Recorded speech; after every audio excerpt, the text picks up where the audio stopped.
అనేది లేదు గాని రాణిలాగా చూసుకుంటా, కోట కట్టలేను గాని కళ్ళల్లో నిన్నే దాచుకుంటా.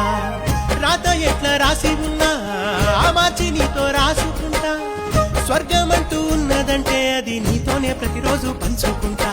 నిన్ను గన్న మీ నాన్న కన్నా అల్లారు ముద్దుగా సాదుకుంటా. నీకు కోపం వస్తే కొంత దూరం ఉంటా, నువ్వు గీత గీస్తే నేను దాటనంటా. కంట నీరు కంటి రెప్ప దాటకుండా కాటుకై కావలుంటా. రాంబాయి నీ మీద నాకు మనసాయనే,